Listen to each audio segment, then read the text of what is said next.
So welcome everyone to another live video. So my name is Michael Edwards from the Northern Affinity, and I am delighted to say that I'm here with Judy Parsons today, the LinkedIn lady, as she is known. So I'll get Judy to introduce herself in 1 second. But we are live and we're on LinkedIn and Facebook for this. So anybody's got any questions that they want to put to Judy about LinkedIn, feel free to put it in the comments, and we'll try to answer as many of those questions as we possibly can.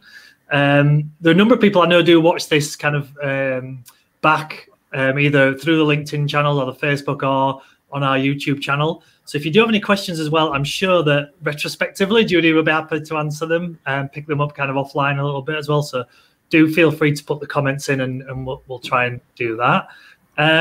Yeah, so I won't steal your thunder, Judy. I'll hand it over to you if you want to kind of introduce yourself, tell us about yourself, and then we'll go into some questions. Fantastic. Thank you, Michael. And thank you so much for inviting me on a LinkedIn Live. I'm really excited to be here and see how it works. So, yeah, my name is Judy Parsons. I call myself the LinkedIn lady because somebody once said, "Oh, you're that LinkedIn lady, aren't you?" And I thought, great, I'll have that. Thanks very much. So I work with business owners and sales teams to help them, use LinkedIn effectively and close the gap between just being on LinkedIn and making LinkedIn work as a tool for generating inbound inquiries. So in a nutshell, that's pretty much it. Fantastic. So I'd love to know, how did you get into it? How did you get into training and people on LinkedIn? Yeah. Well, I always like to say that my love affair with LinkedIn started on the 14th of February 2006. And I can't believe I actually chose that date to actually open a LinkedIn account. And at that time, I was employed. I was working as a marketing manager for a telecoms company. I used to work in an IT company prior to that, but my job was very much around business-to-business marketing and generating leads for the sales team. So I was all about new business development and things like that. And I think I set up an account like most people do in 2006, not really knowing what I was doing. It was just there as a, for jobs. Just as a CV, online CV almost. I wish I still had that original LinkedIn profile. That'd have been hilarious to be able to look at it then and what it is now. So fundamentally, my background's B2B marketing, and so LinkedIn just completely resonates with me. And then after I left paid employment, as it was, and I went self-employed, I was doing online marketing, and I was happening to work with a client on one of their websites, and they just said, "What's this LinkedIn malarkey then?" And it kind of just, I thought, wow, this is it. I spent some time trying on different coats, as I call it, to see what fits, and just LinkedIn completely resonates. It's that new business development, but online as well. And I could just see how it works and how you could use it. So in 2017, I completely revamped and became the LinkedIn lady, just doing LinkedIn. And so I'm not social media. I don't touch it, social media, just LinkedIn, and LinkedIn from a business development point of view. Okay. So we are on LinkedIn Live, and that's kind of how this conversation between me and you originally came about. Yes, very jealous that you've got it and I haven't. For those watching this and may or may not know, LinkedIn Live is one of those things that you have to apply for. It's not like Facebook or other platforms where you just get it, which is it's a bit of a kind of in development system for them. But also you can't directly go through LinkedIn. You have to use third-party systems, which one me and Judy are on now, which is going out on LinkedIn and other places such as Facebook. So how do you kind of see LinkedIn Live going in the future? How do you think it'll develop, if it develops? Well, I think it's a really good question, because I think even it is slowly rolling out, and you're starting to see more notifications of people going live. And I think, it comes up in a little notification in the bottom left of your screen, isn't it, when one of your connections are going live. And I already know that people have said to me that they're finding it a little bit irritating, that. And I think that LinkedIn Live, with live broadcasting, is a useful tool, but it has to be part of an overall marketing strategy, and don't just use it, willy-nilly, as it were. I think if you have a marketing campaign and you can actually go and start providing valuable content out, have it as a structured event, as it were, and like yourself, you have regular lives for your, Northern Affinity community. So I think that I don't think LinkedIn is going to go any quicker in terms of the rollout. I think it's got a waiting list, and as you say, you have to apply. And I think I'm assuming they'll ask you for a lot of feedback, Michael, in terms of how you're finding it and the interaction that you're getting. I think already and I may be wrong on this because obviously you do it more than I do, but I think that perhaps the interaction live is less because it is quite interruptive, isn't it, in terms of, interrupting people during their day. Yeah, I agree. I mean, my opinion on it is that it's a really good tool that can work really well, but they should be doing it better. I mean, one thing I would do is that because things like you can't schedule LinkedIn Lives in advance on LinkedIn, whereas like things like Facebook you can. It would be great if you can essentially schedule an event that is live, like you would any kind of, whether it's Zoom or other webinars and things like that, in LinkedIn, and then anybody who kind of accepts or wants to come to that, they can put it in the calendar and all that kind of stuff, rather than it just pops up in their LinkedIn. 100%. Yeah, but there is LinkedIn events. So you can create a LinkedIn event, which should, and one of the things that it's also, you can do it on your company page as well, create an event, which does integrate with LinkedIn Live. Now, obviously I've not tried that because I don't have LinkedIn Live, but which, one of the reasons I want to try it is to get it to work with the LinkedIn event. So you can schedule it. So I've just set up an event yesterday, actually, because I'm going to do a little webinar next week on LinkedIn profiles, because it's the first big step of if you're going to use LinkedIn for lead generation, it's the first step that you need to do. So I've already set that up and scheduled it and started inviting my connections to it. Now, in there I can put a link to a live. So the link that you gave me, I'm presuming, is the link that I could put in there as the broadcast platform. So I think you can do that. Yeah, I think the problem is it still kind of goes everybody. It still wouldn't just be directly for the people, but like a normal event where you buy a ticket essentially. Oh yeah, just yeah. Like, so, yeah, I think it can be kind of done, but they maybe can do it better. But anyway, so sure. Yeah, so kind of moving on to LinkedIn in generally, a lot of people use it for various different reasons. And I hear many people tell what they think LinkedIn is. But what are misconceptions that you find the people you talk to? So could you say that again? Sorry, Michael. I think it just went off a little bit. No? I'm just going to go and see if my internet's letting me down, which is not great. What did you say? Sorry. No worries. No. So quite often there's a lot of misconceptions about what LinkedIn is or isn't, and what you can and can't do on there. I'm sure you have those conversations on a regular basis. What do you hear from people about what you hear about what they think or believe LinkedIn is for? Well, actually, quite a lot of people that I talk to say they find it very intimidating, and they worry that it's a business platform, and they don't really know what they should be posting and what's appropriate, and how you should talk to people on LinkedIn. And essentially it's, if they're on Facebook and they're posting on Facebook, I often go, well, whatever you're posting, I look at what they're posting on Facebook and go, that's absolutely fine to use on LinkedIn. I think that's probably the most common misconception, is that, it has to be treated differently per se. But, we buy, people buy from people. It's still very much a person platform. So go in there and be your authentic self is what I tell people, and go and build and get in front of your audience. Oh, absolutely. Now, so one piece of advice I always give people on LinkedIn, so tell me if I've been saying the right thing or not, is when people say, what do you do on LinkedIn? How do you use it? Is just get on with using it. Start posting stuff. Some things will get interaction, some won't, but don't worry too much about it. You'll find your place. Just get on with it, essentially.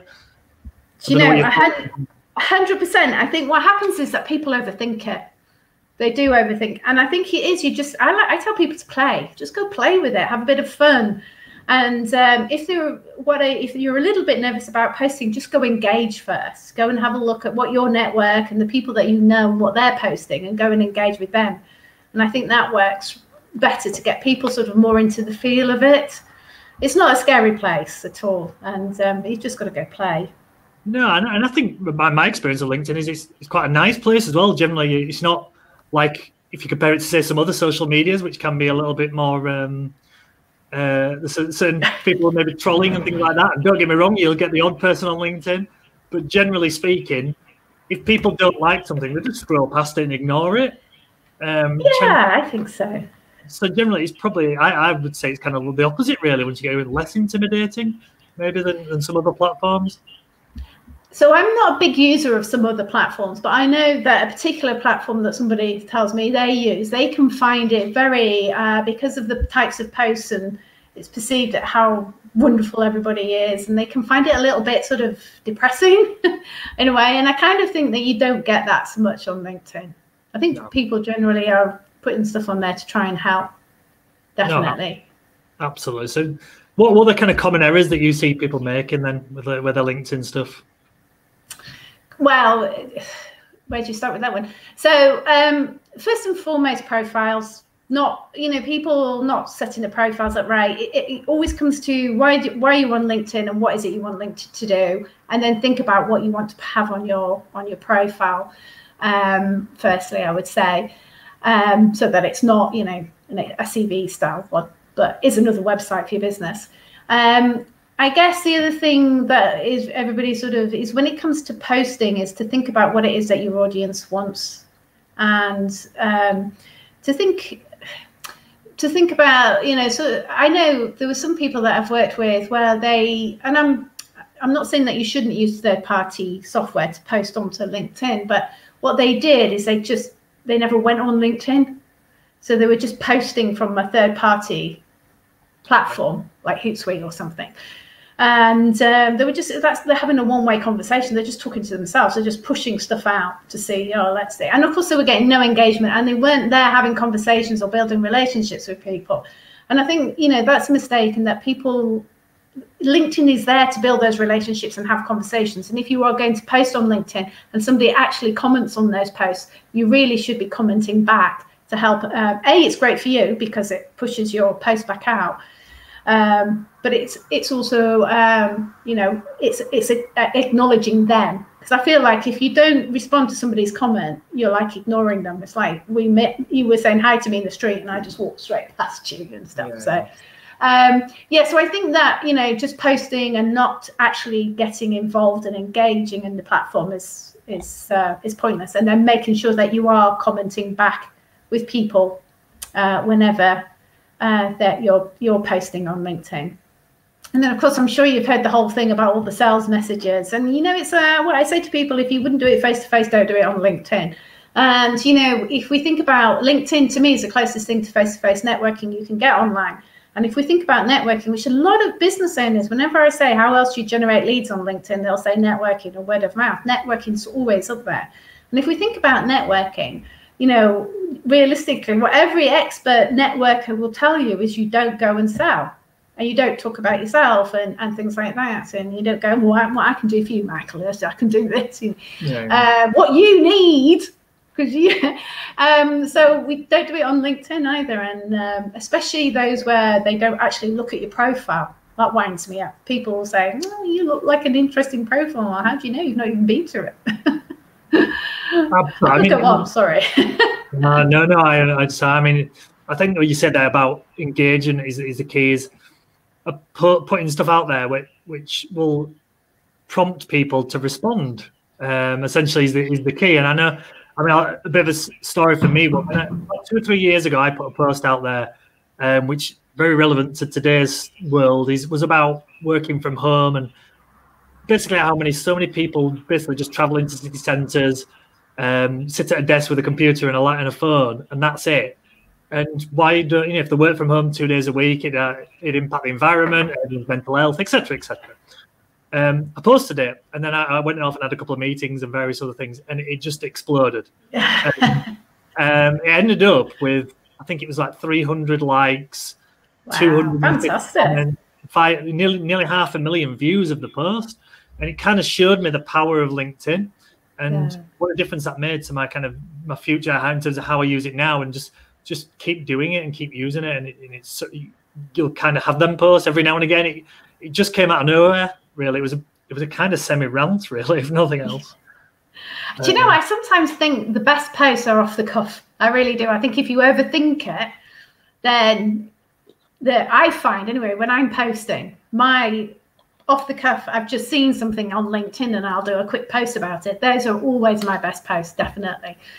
So, you know, not overthinking. I think sometimes again, we touched on earlier, overthinking it can be not be a negative, can't it? Just kind of just do it. And it feels genuine then when people do that. It doesn't feel contrived. Yes, exactly. Because authenticity, because that's the other thing about posting. Everybody's going, oh, how can my personal posts get so much more traction on LinkedIn than my, you know, potentially useful business posts? And I go, well, if you look at how you post your business posts and how you post your personal posts, you make your personal posts so much easier to engage with, whereas your business posts, you make them really hard, so you don't get the same kind of traction. So we've had an excellent question in, actually, from Duncan. I didn't think anybody was watching. No, we've got a few people, which is great. So thank you, Duncan, for this. It's a really good question around the enhanced LinkedIn. So I'm assuming this is kind of the Sales Navigator. There's a recruitment version, isn't there, and a few others, you know. So I guess I know there's probably a big answer to this, but is it worth it? Yeah, the big answer is no. No, that's a bit harsh. So yeah, so just so there is a free version, then there is the LinkedIn Premium, the Business Plus, and then there is Sales Navigator, which is LinkedIn's big prospecting tool. And as you say, then if you're in recruiting, you may want to get the recruiter package. So for me, the Sales Navigator is a really good platform. If you're very much into business development, I think for some people it's going to be overkill, definitely. But I think if your main, and I know as business owners, our main job is business development. But I think if you're in a sales role or a business development role, Sales Navigator is great.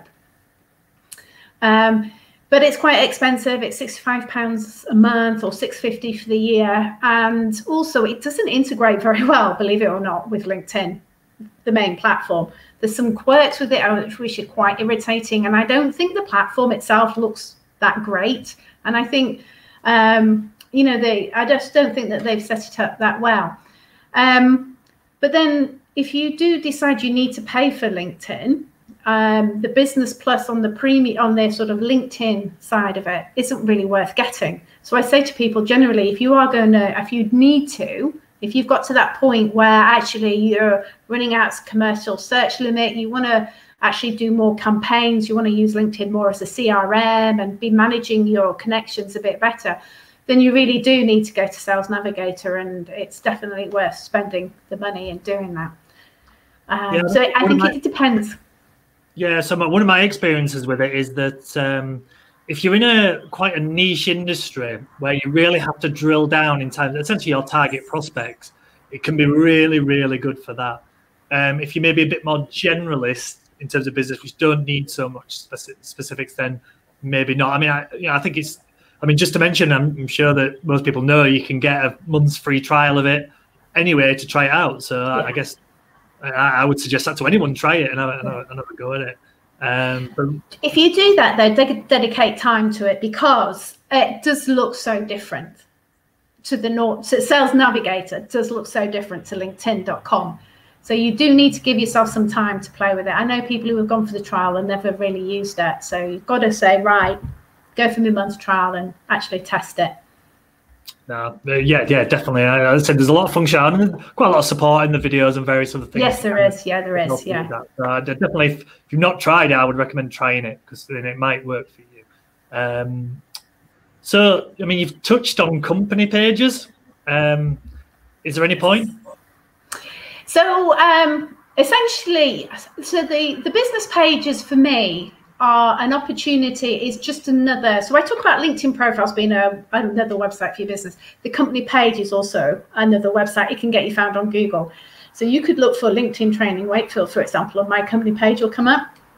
So, but you don't really need to worry about it, apart from that you set it up, that it's branded, that it's got sort of the positions you and talks about your products and services, essentially. And then once you've done that, you can pretty much leave it, because biggest benefit, well, not the biggest, but one of the benefits is it does put branding on your own personal profile. There was last week, LinkedIn decided to take off what it calls the top card, which is just the bit where your headline and your photo is. Over on the right hand side, you've usually got your company and then your education. And LinkedIn decided to remove your company name from that top header section of your profile. Bizarre. It's now back. Let's just take it away. Let's do that because we can, But for me, having a company page puts a nice logo up in that top bar of your LinkedIn profile. And the other key thing is as well, and then my biggest example of this, which highlights the point, is that if you don't have a company page, when you put your experience on the profile, you obviously got your job title and underneath the company. If you click on the company or somebody so if I went to your profile and I clicked on your company name, if you don't have a company page, it'll take me to a list of people, which potentially could be competitors. And I had a really great example with the lady I was talking to who was a virtual assistant based in Wakefield. So her job title was virtual assistant. Her company name was Virtual Assistant Wakefield. In theory, brilliant. But when you clicked on it, it brought a list of all the virtual assistants in Wakefield, and she wasn't even top of that list. Right. So all her competitors. So that for me is one of the reasons why you should have a company page. So use it because it's there, it's free, it gives you more space to talk about what it is you do. It puts branding on your profile. And then once you've done it, you can leave it pretty much. You can put some content on there, but it's not something that people need to worry about too much. As a single business owner, I think if you've got employees, then it becomes a different story. It's more of a content hub for companies. Yeah, and I think you kind of touched on it there. And I know that Google likes LinkedIn, doesn't it, as well? Yes, so more things that can tick boxes for an SEO point of view, the better. Why would you not? It's free. It does the SEO for you. There's loads of people on LinkedIn. I'm always going, why do you? And I'm not because I don't do websites, obviously. But I go, why try and get everybody to your website? Why don't you just go to website where everybody go to LinkedIn where everybody is already? And start fishing there instead of trying to get everybody off LinkedIn. But anyway, that's just my opinion. Another question, when I speak to people on LinkedIn a lot, is they ask about how often they should post. Do you have any kind of thoughts on that? So I think you can overpost. Some people seem to think post several times a day, and I think that's a big no-no. Once a day at most, easily, and I think you can get away with less. And I don't know if you've noticed this, Michael, but actually posts are hanging around a lot more in the news feed. I still see I'm getting some engagement from posts of mine that have been around at least a week or 2 weeks, distant. And I think that if you post too often, it can impact the engagement of your other posts. And my personal preference is, or my advice that I say is, post relevant when it's relevant, not just for the sake of it. Don't post because you think you have to. Post when you've got something important to say. Myself, I only post once or twice a week. Generally, I don't post a lot, but I engage daily. And people say to me, I see you all over LinkedIn. I don't post that much. Funnily enough, I was just about to say the same. Would it be better, obviously, yes, post yourself, but also spend the time commenting on other people's posts, quite frankly? Absolutely. Yeah, if somebody was to say to me, what were the main things that you needed to do on LinkedIn? I actually wouldn't say post. I do think posting is important, but I would not put posting first. I'd put engaging first. Go in and engage daily on what everybody else is posting, because it will give you visibility on the platform. Absolutely. It's a natural thing. If you post on someone's comment, quite often they click on your profile, and you click on the profile of people who've been commenting. That's absolutely. And you get notifications as well. So not just when you comment on somebody's post. So if I comment on your post, everybody else who's commented or reacted to it in some way gets a notification that I've looked at it or I've commented and reacted with it. So I'm not just getting in front of you, I'm getting in front of everyone. And I think, how good is that? No, absolutely. Yeah, absolutely.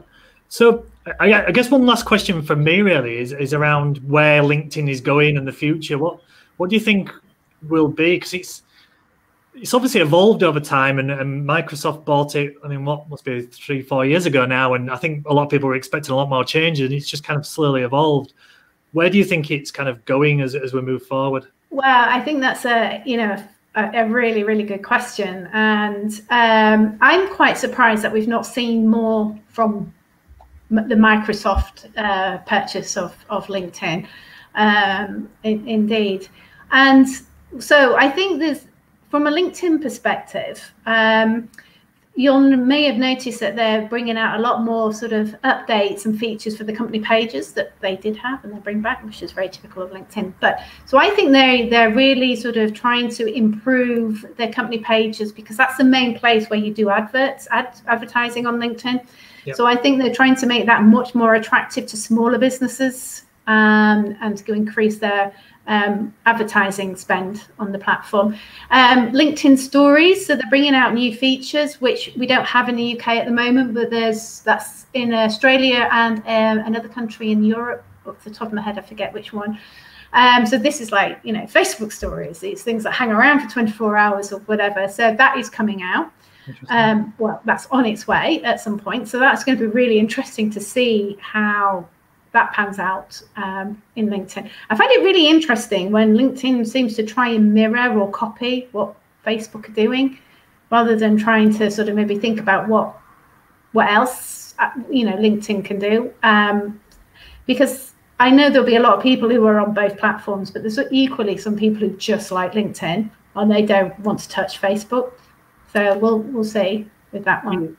I'm surprised they haven't touched the kind of one-to-one video type of stuff, especially obviously at the moment. Obviously, they've got Microsoft and Teams and things like that. You thought there'd be somewhere there for people essentially to have one-to-one conversations directly on LinkedIn. That's what I was expecting. I think there's going to be much more integration, because they have started to do the integration with Microsoft in terms of I've had it when I'm writing profiles and they'll go, do you want to, is it a CV? Wants you to try and bring a CV into it and stuff.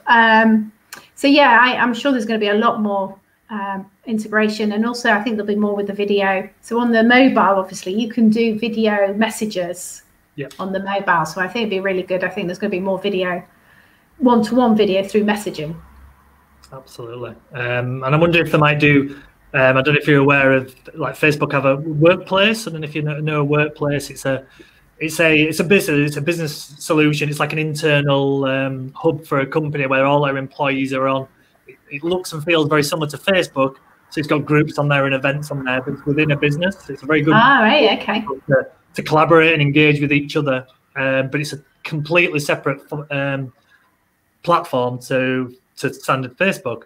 I was kind of expecting LinkedIn to maybe do something, especially if they're doing more with the company pages as well. That would make a lot of sense. It would, because like you say, with Microsoft, it makes sense for them to do something like that. Absolutely. And I think they always have to be constantly evolving, don't they, if they're going to stay present and an essential part. And LinkedIn obviously has done really well over the last couple of years and stuff. It's just gone like that. But it's obviously got to continue that momentum. So I'm sure they'll be trying to see how they can do that with Microsoft.